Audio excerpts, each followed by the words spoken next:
Yes, Euroforum tukomyewo ate leero okubaweereza. Nga bulijjo tubaawo n'okuweereza programu ez'enjawulo. Programs tulina nnyingi, tulina My Story, tulina My Opinion, tulina ezikwata ku byeddiini, religious matters, tubaawo n'ebyefumbiro, ne tubaawo ne discussions ze tuyita debate. Abantu mwe bajjira boogere ku bintu eby'enjawulo ng'egye babirabamu. Ate n'olwali tukomyewo, tubaweereze tuze n'omugenyi waffe muyimbi upcoming ali wano Norway mu kibuga Elverum. Omuyimbi waffe ono abamu bamulanga upcoming alabala akumpi already celeb olw'omuziki engeri gyagutabulamu. Atabula omuziki oguziyimbisa abazungu verse z'Oluganda ng'ate tebawakana n'abasuna n'abayimuka ne bazina nga bebazinira ku babitegeera. Naye nga omuyimbi waffe ono mugenda kumulaba atunyumizemu ku bulamu bwe engeri ye ajabulabira.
Akayimba akavuddeko abamu ku babumanyi mutegedde muyimbi kigwe twogerako. Sebo abuuza kwa live affe. Yo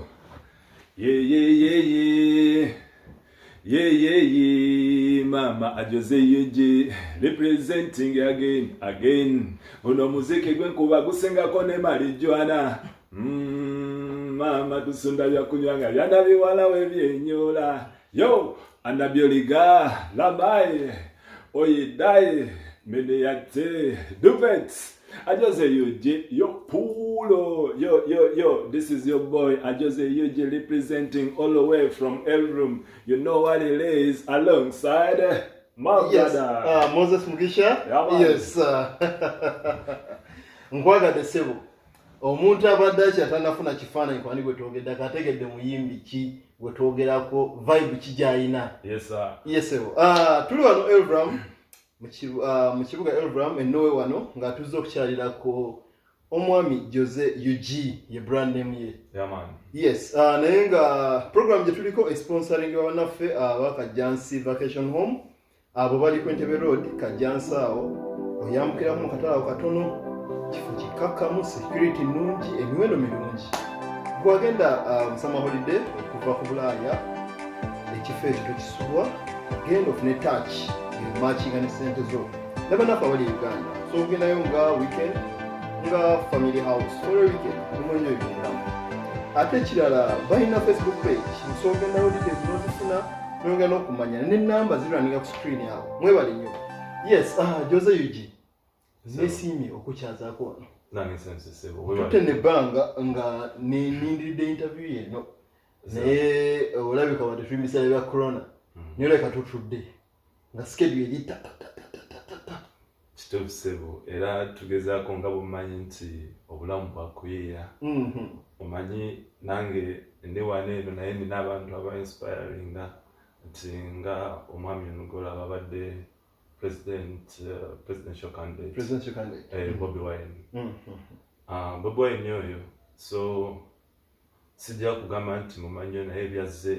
byazzaako oba ne byajjakola so mutunuulira nnyo obulamu bwe kuba gye butandikidde ne watuuse ate ne gyalaga so kati bwe mutunuulire yalina akayimba ke yagamba nti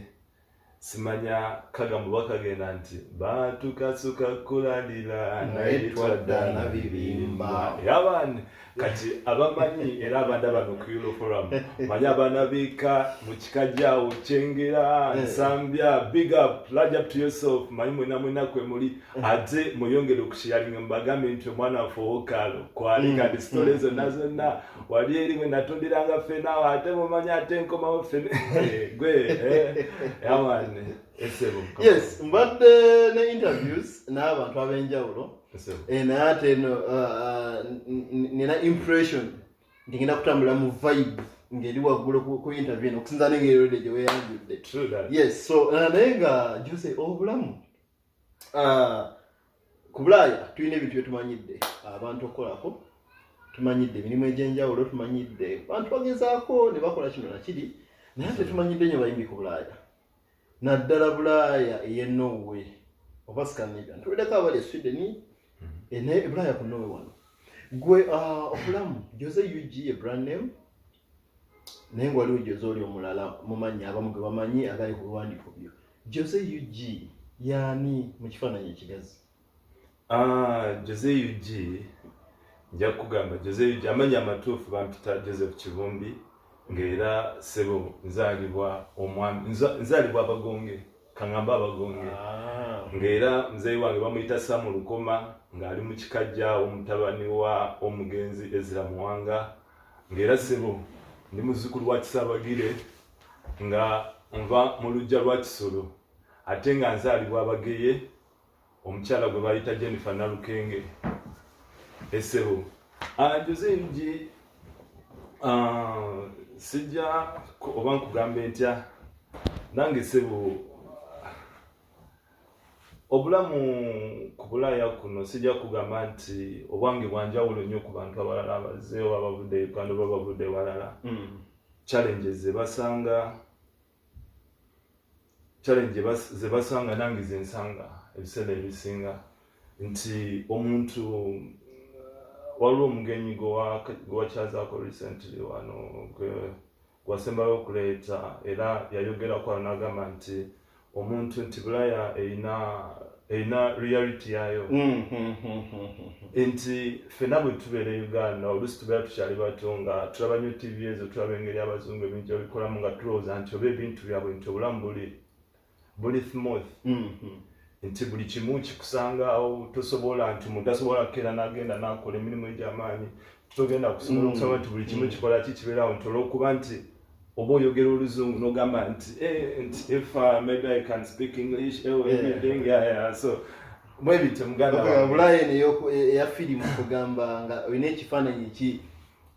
ky'oyina nga olowooza Bulaaya abantu bafaanana batya kituufu naye ng'ate bw'otuuka wano eno kyanjawulo nnyo muganda wange. First of all, challenge osanga nti ku bantu abamu bannaffe nga obakaŋŋambe njako sanze ng'abantu baffe bennyini betusanga no bolowooza nti sanze Munnayuganda nti engudde ku mugisha bunti biki ate ogenda okwesanga ng'oli disappointed n'ogamba abamu n'otuuka okugwe n'ogamba oba lwakina meeting oba lwakina kola bwenti ne bwenti. Mugenyi waffe omwami gweyogererako ddala yakozesa ekigambo kuno kuliko emisota koga nti be bantu gange obadde osubira kyano osanga kirala oba nandisitutte nange bwenti ekoga anyway okitegeera nti ate tugenda tuva e Uganda nga olowooza bw'osanga kuno Munnayuganda olwo nabaga nti osanga Munnayuganda osanze muganda wasooka ati ndooza alomwe bakolera ensobi kituufu anyway naye ndowooza kwe kuyiga okwo yesebo Jose nkuwulidde ebbanga neriwerako era ne show gye walinako sometime last year esheeyo nange no nali wakwasaganya ate mwana wange baŋŋamba muganda wange baŋŋamba era big up ate kasooke neebaze sebo nzikiriza mpise no kano kaddeko kasooke neebaze muganda wange DJ David omwana oyo yambirirawo yalinnya Nnyonyi n'aveeyo najja n'agamba Jose nina okujja okubeererawo era bwe yatuuka n'aŋŋamba nti ninayo muganda wange eyo Mugisha naye ayinza obutasobola naye ayagala kuwagira ayagala kugulayo tiketi at least era se obubaka bwatuuka ate kampisewo Lasta Alan naawe kyewakola kyamaanyi tiketi obubaka bwatuuka Keleya Mbabazi tiketi naziraba